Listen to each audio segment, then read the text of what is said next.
Hola, mi nombre es Carolina Prolo, soy docente del Departamento de Bioquímica y esta es la clase de digesta-absorción de nutrientes en el marco del curso digestivo renal y endocrino. Para empezar, comenzaremos por definir qué es el proceso de la digestión. Consiste en la transformación de los alimentos o nutrientes que ingerimos en formas o moléculas más simples que sean absorbibles por el organismo. Y justamente la absorción es el pasaje de esos productos que se originan en la digestión a través del epitelio que recubre el intestino, a partir de donde se van a incorporar en la circulación. Y desde allí se dirigen a órganos o tejidos que requieran justamente estos nutrientes. Todos sabemos que nuestra dieta se compone mayormente de proteínas, glúcidos y lípidos, de donde obtenemos la energía para nuestro organismo. También en estos alimentos incorporamos elementos que vienen en pequeñas cantidades, pero que son esenciales para el funcionamiento normal del organismo, como son vitaminas y minerales. También necesitamos hidratarnos a través de la ingesta de agua. Y otra parte importante de la dieta lo constituye la fibra, que en realidad es la parte del alimento que no es digerible por nuestro sistema digestivo, pero que sí es importante, por ejemplo, para favorecer el tránsito intestinal. Para hablar algunas generalidades de este proceso de la digestión, tenemos que recordar que los principales nutrientes que ingerimos son polímeros o formas no absorbibles por el organismo, ¿sí? Por ejemplo, los glúcidos son grandes cadenas de monosacáridos, las proteínas cadenas de aminoácidos, y los lípidos, si bien no son un polímero propiamente dicho, se encuentran, por ejemplo, son ésteres de ácidos grasos, ¿sí? En su mayoría. Entonces, en la digestión transformamos estos polímeros en monómeros que sí son absorbibles por las células del intestino, por ejemplo. Vamos a ver a lo largo de esta clase que la digestión se da en varias etapas. Una parte tiene que ver con lo que ocurre en la luz del tracto digestivo, es decir, en la cavidad del tracto digestivo, ya sea en la boca, en el estómago o en la luz del intestino delgado. Y en esa digestión luminal lo que ocurre van a ser fenómenos mecánicos, ¿sí?, que ayudan a la digestión, y después fenómenos químicos que tienen que ver con reacciones enzimáticas y variaciones de pH. Después hay otra parte de la digestión que ocurre en la superficie de las células intestinales, ¿sí?, en particular en las microvellosidades intestinales, donde hay enzimas que catalizan reacciones enzimáticas de digestión. También hay una última fase que en realidad se da exclusivamente para las proteínas, que es la digestión intracelular adentro del enterocito, donde también pueden ocurrir reacciones enzimáticas que terminan de digerir los productos que llegan a esa etapa. Productos de digestión de las proteínas, ¿sí? Y bueno, ¿y qué factores o secreciones digestivas van a actuar durante este proceso? Bueno, hay una parte de estas secreciones que son enzimas, ¿sí?, que generalmente, como estas enzimas son hidrolíticas, es decir, que son capaces de hidrolizar enlaces químicos en las macromoléculas, se sintetizan de forma inactiva, como zimógenos, ¿sí? Esto es una forma de proteger el órgano que forma estas enzimas del ataque hidrolítico no deseado, ¿sí? Solamente se van a activar cuando hay alimentos para digerir y además en la región del tracto digestivo donde tienen que actuar. Son producidas por glándulas anexas al tracto digestivo. Después hay secreciones que tienen que ver con el pH de cada región del tracto digestivo, y son secreciones hidrolíticas, ¿sí? Ayudan a solubilizar los alimentos y además, como decía, van a variar el pH en cada región. Y esto va a determinar primero va a colaborar en la digestión y además va a determinar la activación o inactivación de diferentes enzimas digestivas. También la otra secreción importante es el mucus, que en realidad consiste en glicoproteínas con un gran porcentaje de glúcidos y muy hidratados, que lo que hace es recubrir el epitelio intestinal y protegerlo del ataque justamente de las enzimas hidrolíticas que mencionaba recién. En cuanto a los mecanismos generales de absorción, debemos recordar que para absorber nutrientes, los nutrientes deben atravesar las membranas biológicas de los enterocitos, es decir, las bicapas lipídicas, y eso puede ocurrir de diversas maneras. Una es por difusión simple, ¿sí? En la difusión simple, los solutos o los nutrientes que se absorben atraviesan la membrana biológica sin necesidad de ningún transportador y a favor de su gradiente, es decir, de donde hay mayor concentración a donde hay menor concentración.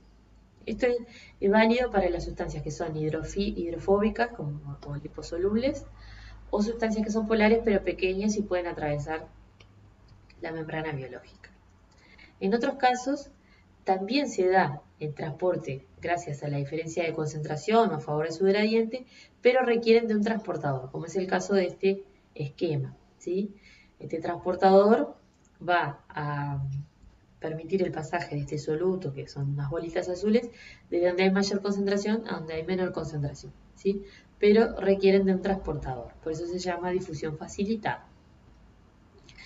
Si comparamos la difusión simple versus la difusión facilitada, vemos que a medida que aumenta la concentración, aumenta la velocidad de la difusión, linealmente en caso de la difusión simple, mientras que en la difusión facilitada existe una saturación, porque al existir un transportador con un número limitado de sitios para el transporte, puede ocurrir la saturación del transportador cuando hay una gran concentración del soluto.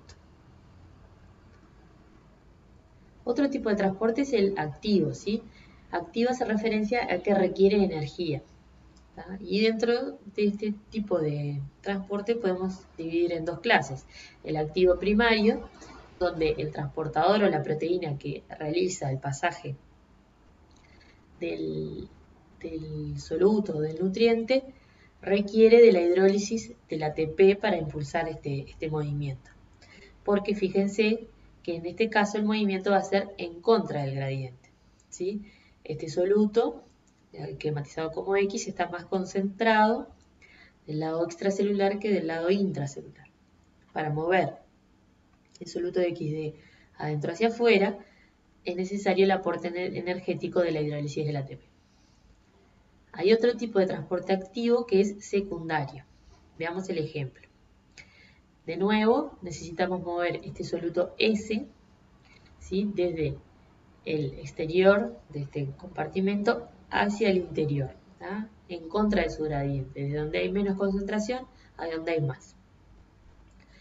Eso ocurre gracias a un cotransporte con el soluto X. ¿Por qué? Porque el soluto X entra a favor de su gradiente, ¿sí? Esta entrada del soluto X a favor del gradiente libera energía que se usa para acoplarlo al movimiento del soluto S.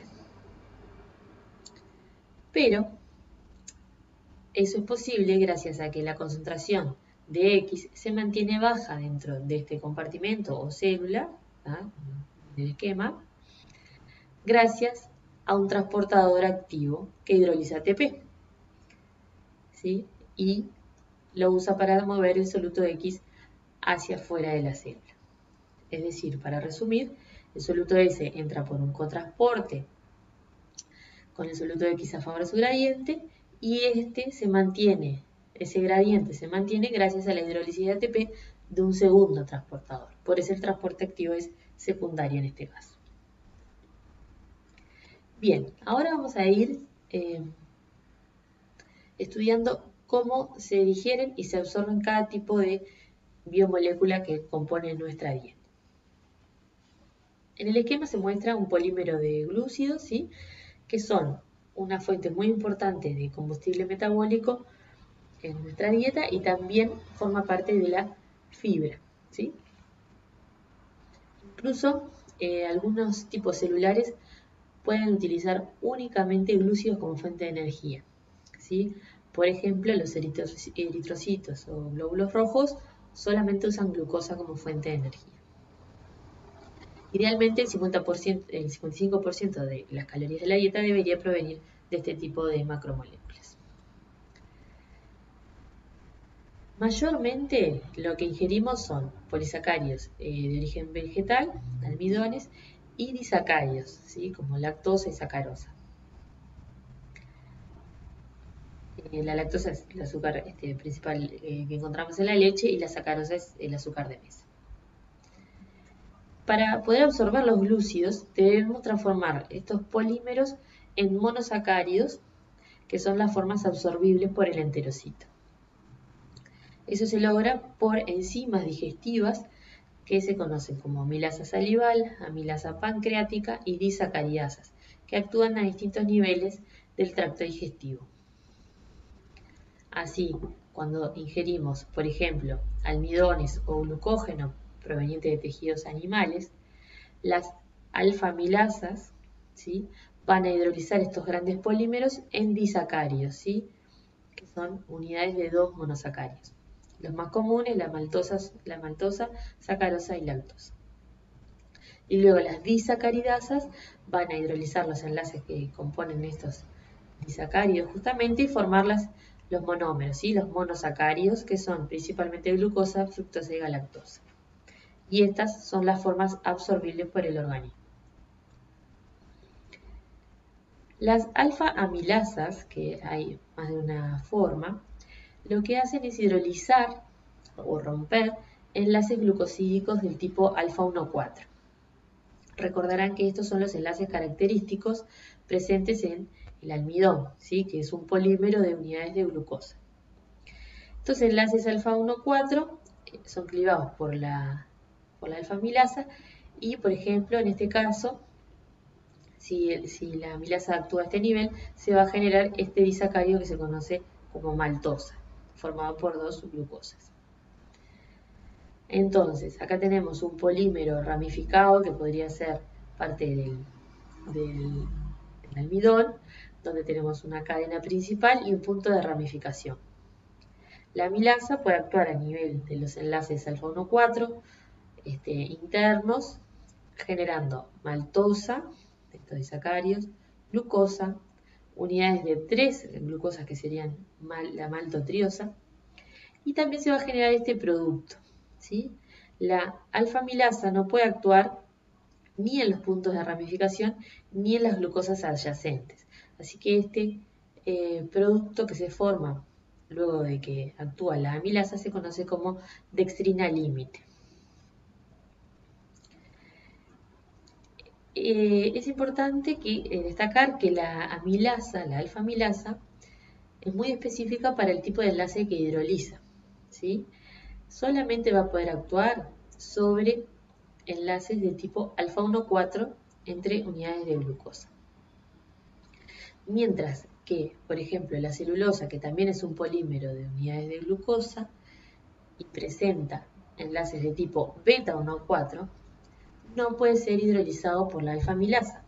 Por eso la celulosa parte de la fibra alimenticia, porque no se digiere, simplemente por esta diferencia del tipo de enlace. Luego de que actúa la amilasa salival y luego la amilasa pancreática que actúa a nivel del intestino delgado, la digestión se culmina con las disacaridasas presentes en la superficie del enterocito, ¿sí? Esas van a terminar de digerir los disacáridos en monosacáridos. Acá tienen una tabla con una lista de disacaridasas presentes en la superficie del epitelio intestinal, por ejemplo, para nombrar una conocida, que se conoce como sacarasa, lo que va a hidrolizar es justamente la sacarosa, formando unidades de glucosa y fructosa. Estos productos, glucosa, fructosa, galactosa, son los que son absorbidos por el enterocito finalmente. ¿Cómo se da esa absorción de estos monosacáridos? Bueno, se da principalmente a través de dos transportadores diferentes que se encuentran en la membrana luminal del enterocito. Acá tenemos el enterocito, de este lado van a estar los capilares y de este lado va a estar la luz del intestino y los alimentos. Un transportador es el SGLT1, ¿sí? Este va a mediar el transporte de glucosa y galactosa por cotransporte con iones sodio, ¿sí? El ion sodio va a entrar a favor de su gradiente, proveyendo la energía para la entrada de glucosa y galactosa, ¿sí? Pero este es un transportador activo secundario. ¿Por qué? Porque este sodio se mantiene, el gradiente de sodio, perdón, se mantiene gracias a que hay una bomba de sodio-potasio TPasa capaz de justamente bombear sodio hacia afuera e ingresar potasio gracias a la hidrólisis del ATP. O sea que este cotransporte en realidad depende de la salida de sodio acoplada a la síntesis de ATP, de hidrólisis de ATP, perdón. Existe otro transportador, que en realidad no es transportador activo, sino que participa de la difusión facilitada de fructosa y también galactosa y glucosa, ¿sí? Este se llama GLUT5. Así que a través de estos dos transportadores se van a absorber los principales productos de la digestión de glúcidos y luego estos van a ingresar a la circulación pasando a través de la membrana vasolateral del enterocito por otro transportador de glúcidos que se conoce como GLUT2. Acá tienen un esquema que muestra exactamente lo mismo. De este lado la luz del intestino, de este lado los capilares. Se absorben los glúcidos por el GLUT5 y el SGLT1. Luego que ingresan al enterocito, van a salir hacia los capilares a través del GLUT2 en la membrana vasolateral. Existen algunas alteraciones de la digesta-absorción de carbohidratos que pueden dar lugar a patologías. Generalmente son causadas por la deficiencia en alguna enzima digestiva de las microvellosidades intestinales. Puede ser por un defecto genético o por una disminución de la abundancia de estas enzimas a lo largo de la edad o por lesiones en la mucosa intestinal. El ejemplo más común es la intolerancia a la lactosa, ¿sí? Esta es una enfermedad muy común causada por la deficiencia de la enzima que digiere a la lactosa, que se conoce como lactasa, y en realidad es muy común entre los adultos. Lo que pasa es que la lactosa que no se digiere no se absorbe justamente y llega hasta el colon, ¿sí? Ahí las bacterias que habitan esa región del intestino van a metabolizar esa lactosa generando productos que son irritantes, ¿sí? Y generando gases y distensión abdominal. Para ilustrar este defecto de la lactasa, tienen acá una microfotografía de una microvellosidad intestinal donde se marcó con un anticuerpo que reconoce a la enzima lactasa y lo vemos como puntitos negros, ¿sí? Este es en un adulto normal. En un adulto con intolerancia a la lactosa lo que vemos es que hay muy pocos de esos marcajes para la lactasa. Bien, ahora vamos a pasar a la digestión y absorción de proteínas. Las proteínas que ingerimos son fuente de aminoácidos. Recuerden que hay algunos aminoácidos, o varios aminoácidos, que son esenciales, es decir, que no los podemos sintetizar en el organismo y debemos ingerirlos a través de la dieta, ¿sí? Y esta digestión de proteínas puede ser de proteínas que están justamente en los alimentos o de proteínas de origen endógeno, ¿sí? Porque algunas enzimas digestivas o proteínas que se originan de la descamación de células que forman parte del tracto digestivo, también se van a digerir y obtener los aminoácidos a partir de estas proteínas. Bueno, la digestión de proteínas se va a dar por la acción de peptidasas. Las peptidasas son enzimas que catalizan la hidrólisis de enlaces peptídicos o que clivan enlaces peptídicos. Acá está esquematizada la cadena de aminoácidos y una tijerita como si fuera la peptidasa. Hay distintos tipos de enzimas peptidasas, pueden ser endopeptidasas que clivan enlaces internos o exo que clivan enlaces en los extremos. Acá tienen un péptido y esquematizado los sitios de corte de las distintas peptidasas o proteasas también llamadas que vamos a encontrar en las secreciones digestivas. Cada una de estas va a tener una preferencia de sitio de corte, ¿sí? Hay algunas que cortan cerca de un residuo de aminoácido aromático, otras que cortan en el extremo carboxilo terminal, etc. ¿Dónde se da esta digestión de proteínas? Bueno, comienza en el estómago, ¿sí? Por acción de la pepsina, donde a partir de proteínas se van a formar polipéptidos más pequeños. Luego en el intestino delgado, esos polipéptidos se van a encontrar con proteasas que provienen del páncreas, de la secreción pancreática, que se secretan de forma inactiva y luego en el intestino delgado se transforman en su forma activa, como son la tripsina, la quimotripsina, la carboxipeptidasa, y a partir de la acción de estas enzimas sobre los polipéptidos se van a obtener aminoácidos, di y tripéptidos. Entonces, como les decía, la digestión de estas proteínas comienza en el estómago, por una enzima llamada pepsina. La pepsina se secreta como pepsinógeno en forma inactiva y debe ser clivada para activarse. ¿Cómo se activa? Por el pH ácido del estómago. Vean que además de ser hidrolizada por ese pH ácido, también es el pH óptimo para la actividad de esta pepsina. ¿Sí? Si miramos la actividad enzimática en función de pH, vemos que su pH óptimo es alrededor de 2. Y la otra forma de activación es por la propia pepsina activa. Cuando se forma alguna molécula de pepsina activa, es capaz de activar algunas moléculas de pepsinógeno y así amplificar la activación de la enzima.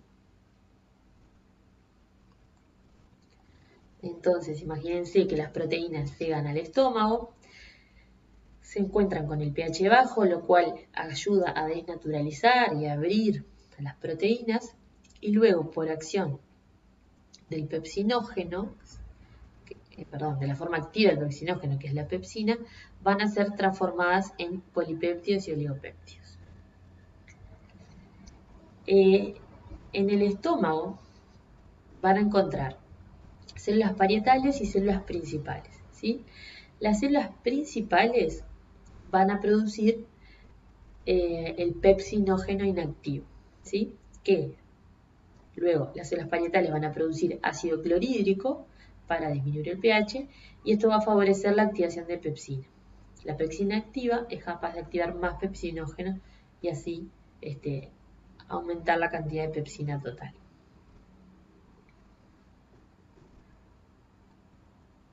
Luego, cuando los productos de la acción de esta enzima, de la pepsina, llegan al intestino, al duodeno, se va a producir la liberación de la secreción pancreática.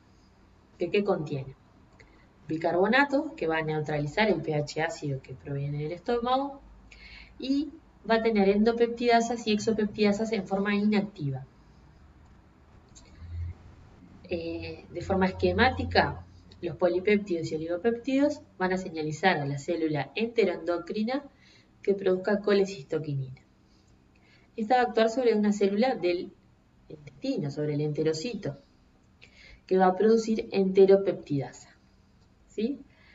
Así que cuando la secreción, las células pancreáticas acinares que van a secretar los simógenos inactivos, liberen su contenido, digamos,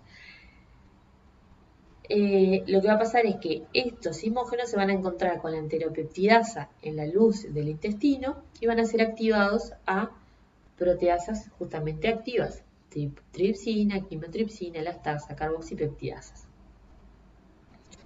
Para ilustrar mejor este proceso, la secreción pancreática contiene los simógenos, contiene en particular el tripsinógeno, que por acción de la enteroquinasa producida por los enterocitos va a ser activado tripsina. Y esta tripsina es capaz de activar al resto de los simógenos y formar la batería de proteasas necesarias para la digestión proteica. Es decir, que todas las proteasas se secretan de forma inactiva y recién cuando se encuentran con la enteroquinasa en la luz del intestino van a ser activados.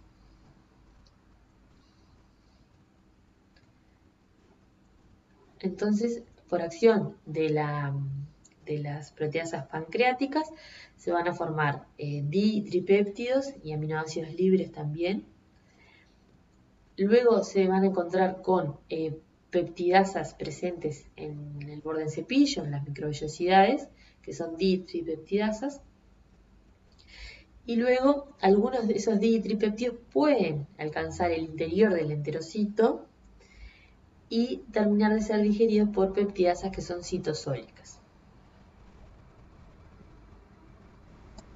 La absorción de aminoácidos y péptidos se da por distintos transportadores. Hay 5 portadores de aminoácidos que acoplan el transporte a la entrada de sodio, y hay distintos para los distintos grupos de aminoácidos, y hay algunos que pueden transportar péptidos, di- y tripéptidos, en un transporte dependiente de protones, ¿sí? Así que de esta forma van a ingresar los di- y tripéptidos y aminoácidos hacia el interior del enterocito, desde la luz intestinal, y luego los aminoácidos libres van a alcanzar la circulación portal a través de transportadores facilitados que se encuentran en la membrana vasolateral. Bien, ahora vamos a hablar de la digestión y absorción de los lípidos. Los lípidos también forman parte de nuestra dieta, obviamente, también aportan muchas calorías. Y debemos tener en cuenta que el 90% de los lípidos que ingerimos son triglicéridos o triacilgliceroles, ¿sí? Esquematizados acá, donde hay 3 ácidos grasos esterificados en un glicerol. Pero también ingerimos colesterol, fosfolípidos, ésteres de colesterol y ácidos grasos libres.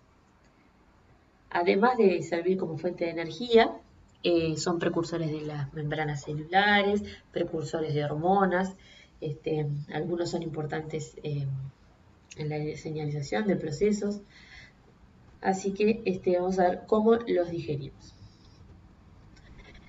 Para recordar sus estructuras, los ácidos grasos, recuerden que la característica común de los lípidos, si bien son muy diferentes entre sí, es que son hidrofóbicos, ¿sí? Mayormente hidrofóbicos.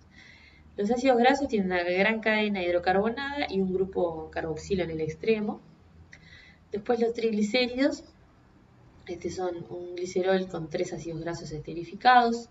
Después encontramos los fosfoglicéridos, donde en vez de un tercer ácido graso hay un grupo polar esterificado en el carbono 3 del glicerol. Y luego tenemos al colesterol, ¿sí? Que tiene esta estructura así de anillos fusionados y que es muy hidrofóbico y es componente de membranas celulares, precursor de hormonas, etc.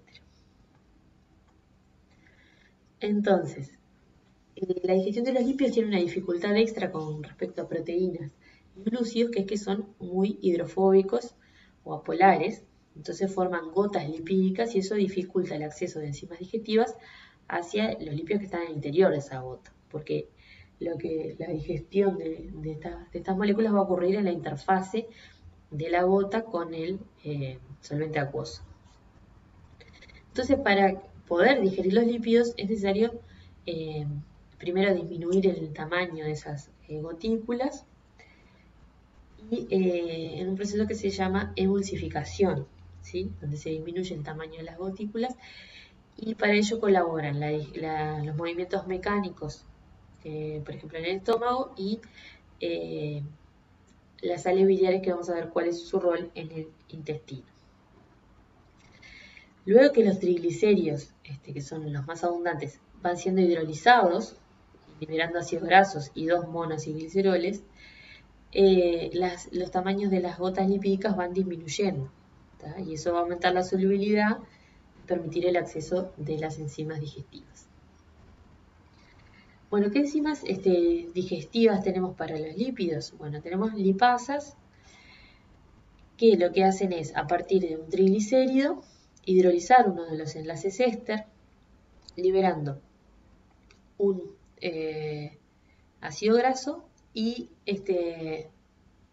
dos ácidos grasos y un monoacilglicerol, ¿sí? Acá tenemos el ácido graso esterificado a un glicerol.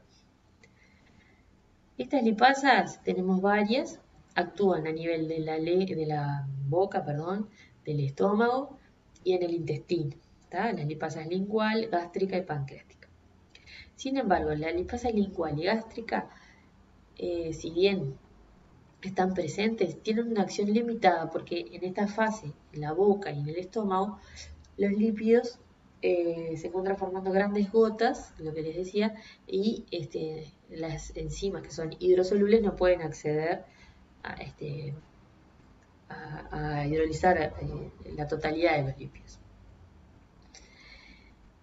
Pero algunos productos de digestión generan, sobre todo la lipasa gástrica, disminuyendo el diámetro de las gotas, ¿tá? Aumentando la solubilidad de los lípidos. Y recordar que la acción mecánica de la peristalsis del estómago también contribuye a esta emulsificación. La enzima más importante en la digestión de estos triglicéridos va a ser la lipasa pancreática, ¿tá?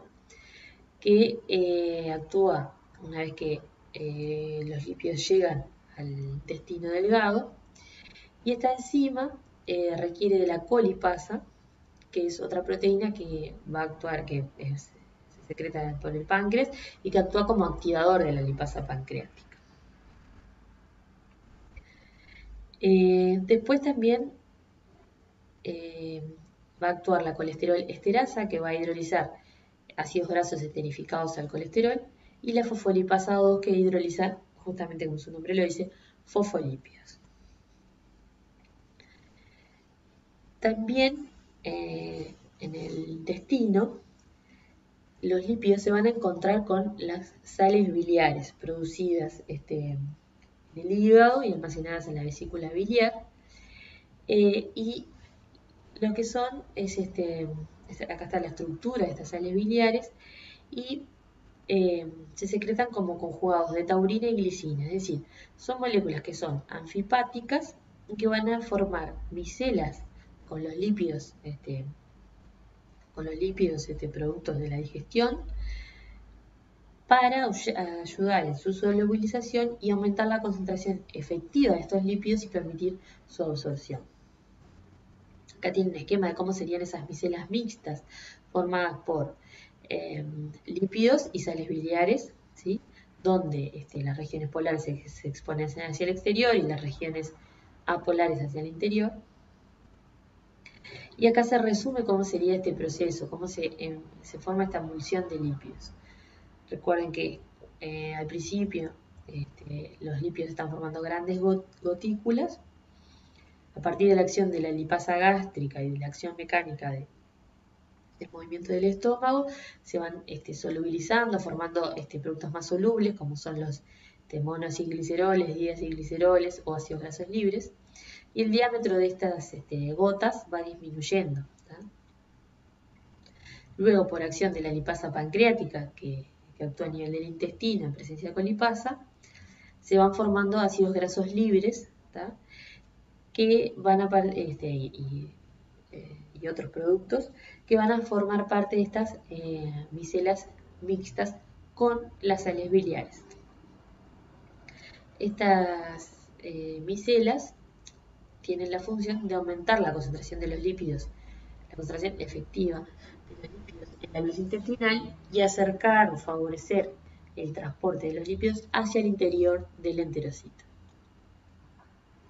¿Cómo se absorben los lípidos? Bueno, ocurre por difusión a través de la membrana del enterocito. Como son apolares, pueden atravesar esta membrana. Los ácidos grasos y monoacilgliceroles se absorben casi completamente, mientras que, por ejemplo, el colesterol solamente se absorbe un 30 o 40% de lo que ingerimos en la dieta. Luego que los lípidos ingresaron al enterocito, es decir, se fueron absorbidos, los ácidos grasos de cadena corta van a difundir a través de la membrana vasolateral libremente y van a entrar en la circulación unidos a transportadores, como por ejemplo la albúmina. El colesterol y otros ácidos grasos de cadena más larga, en realidad, se van a incorporar en un complejo que se conoce como lipoproteína, y en particular los que se forman en el enterocito se llaman kilomicrones. Se trata de agregados de lípidos, ¿sí?, que contienen proteínas importantes para la señalización de a dónde van a ser dirigidos estos lípidos, importantes también para la transferencia de los lípidos. Y esta es la forma en la que van a ser transportados a través de la circulación estos lípidos de la dieta, ¿sí?, incorporados en kilomicrones. Luego vamos a tener una clase específica sobre lipoproteínas, donde vamos a entender cuál es la función de estos lipoproteínas, justamente. En resumen, la digestión y absorción de los lípidos, la mayor parte ocurre por la secreción pancreática, ¿sí?, donde los triglicéridos se hidrolizan, ¿sí?, a formas más polares, y luego por las sales biliares que se forman en el hígado y son incorporados al intestino a través de la vesícula biliar, se forman estas micelas mixtas. Estas micelas mixtas colaboran en el transporte de lípidos. No es que va a entrar la micela, ¿sí? Lo que va a pasar es que van a difundir los lípidos desde las micelas hacia el interior del enterocito a través de la membrana biológica. Luego, en la célula del intestino, lo que va a ocurrir es que estos ácidos grasos y monogliceroles se vuelven a esterificar y formar triglicéridos y se incorporan en estos kilomicrones que contienen todo tipo de lípidos, mayormente triglicéridos y proteínas importantes para este transporte. Y luego van a salir a la circulación linfática y así sucesivamente. También existen alteraciones en la digestión de lípidos, por ejemplo la esteatorrea, que es una diarrea caracterizada por la presencia de lípidos en las heces. Lleva un descenso de peso, va a haber problemas en la absorción de vitaminas que son justamente liposolubles y de lípidos esenciales. Una parte importante de la dieta, como decíamos hoy, es el agua. El agua también tiene su mecanismo de absorción. Para absorber el agua necesitamos del gradiente de sodio que se genera en la membrana vasolateral. Acá tenemos la luz intestinal de este lado y el lado vasolateral del epitelio intestinal. Perdón, acá. En este caso, lo que va a ocurrir es que la bomba de sodio potasio TPasa que hemos estado viendo, que lo que hace es retirar sodio del interior del enterocito hacia afuera, va a estar acumulando sodio en esta región, la región vasolateral de este epitelio, ¿sí?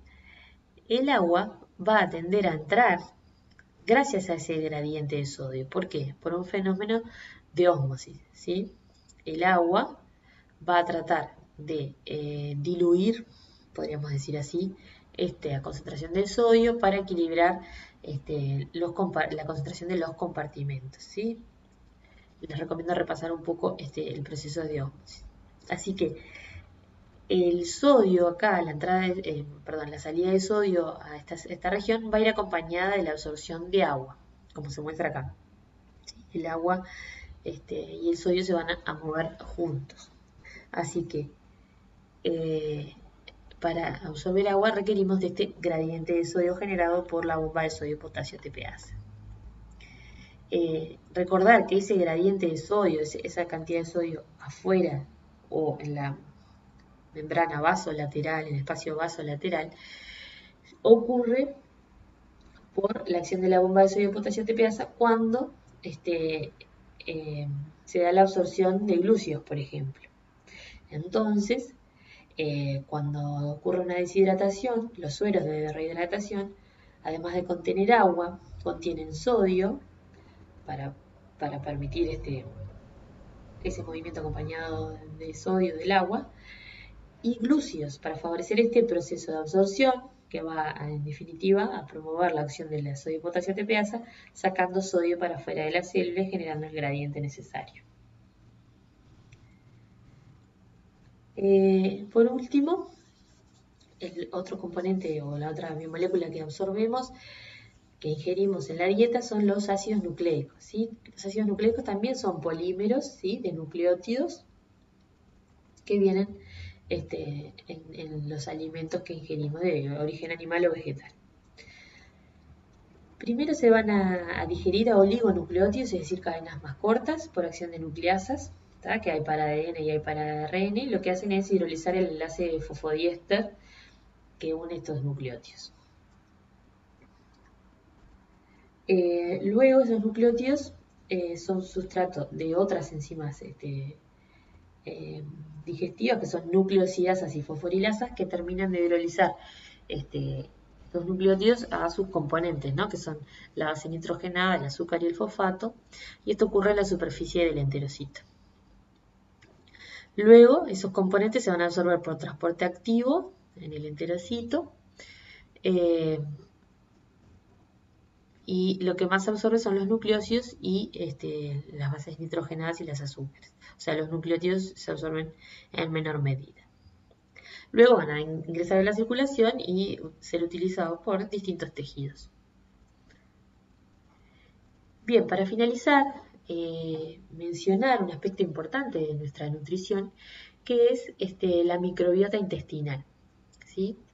Ustedes saben que en el intestino habitan una serie de microorganismos que son muy abundantes, que forman lo que se conoce como microbiota intestinal, compuesto por bacterias, por arqueas y hongos que viven en ese órgano.